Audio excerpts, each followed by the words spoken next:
शहर के सबसे पॉश इलाके में एक भव्य हवेली थी। ऊंची दीवारों से घिरी हुई, बड़े बड़े दरवाजे और कई कमरों वाली यह हवेली कभी रौनक से भरी रहती थी। हर समय यहाँ मेहमानों का आना जाना लगा रहता था। लेकिन समय के साथ सब बदल गया। अब ये हवेली वीरान हो चुकी थी। यहाँ सिर्फ एक बुजुर्ग रहते थे, श्रीकांत बाबू। श्रीकांत बाबू कभी बहुत अमीर हुआ करते थे। उनके पास हर सुख सुविधा थी, नौकर चाकर थे, रिश्तेदार थे, दोस्त थे। लेकिन जब उम्र बढ़ी तो एक एक करके सबने उनसे दूरी बना ली। एक ही बेटा था जो असमय चला गया। रिश्तेदारों ने पैसे और व्यापार लूट लिया और अपनी दुनिया बसा ली। और दोस्त भी समय के साथ चले गए। कभी जो हवेली हंसी खुशी से गूंजती थी, अब वहाँ बस सन्नाटा था। बुजुर्ग ने हवेली के कई कमरों को बंद कर दिया था।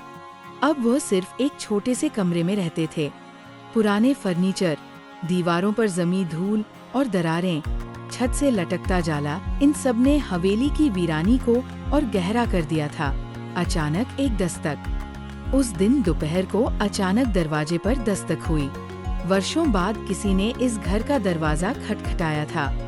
श्रीकांत बाबू धीरे धीरे चलते हुए दरवाजे तक पहुँचे और उसे खोला।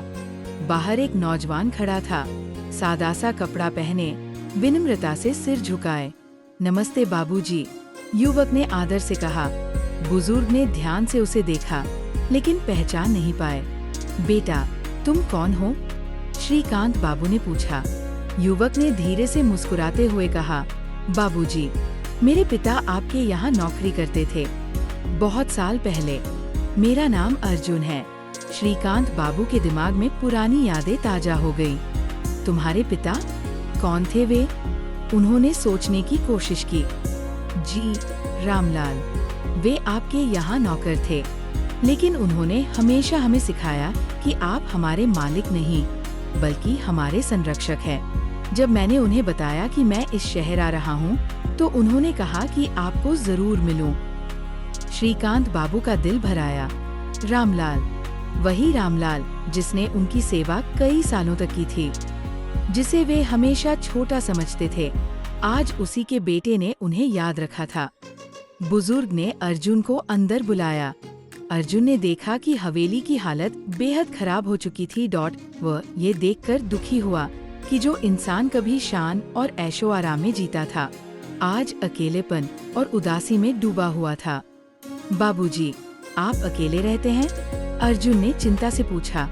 श्रीकांत बाबू ने हल्की मुस्कान के साथ कहा, हाँ बेटा, समय के साथ सब बदल गया। एक वक्त था जब ये घर गुलजार था, लेकिन धीरे धीरे सब छूटता गया। दौलत थी, रुतबा था, इसलिए शायद रिश्ते सिर्फ दिखावे के थे। जब जरूरतें खत्म हो गईं, तो अपने भी दूर हो गए। अर्जुन ने उनकी आंखों में नमी देखी।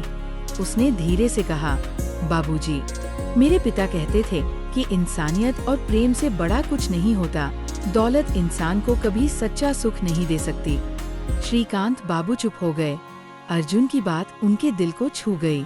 अर्जुन ने धीरे धीरे बुजुर्ग की देखभाल शुरू कर दी। वो हर रोज आता, उनके लिए खाने पीने की चीजें लाता, घर की सफाई करता और सबसे जरूरी बात, उनसे बातें करता। समय हमेशा एक जैसा नहीं रहता। दौलत, घमंड और शान शौकत पल भर में मिट सकते हैं, लेकिन इंसानियत और अपनापन हमेशा बना रहता है। हमें कभी भी अपने हालात पर घमंड नहीं करना चाहिए, क्योंकि वक्त बदलते देर नहीं लगती। श्रीकांत बाबू की हवेली फिर से वैसी तो नहीं बनी, लेकिन उनके दिल का सन्नाटा खत्म हो गया था। अब वहाँ अर्जुन की हंसी और अपनेपन की गर्माहट थी।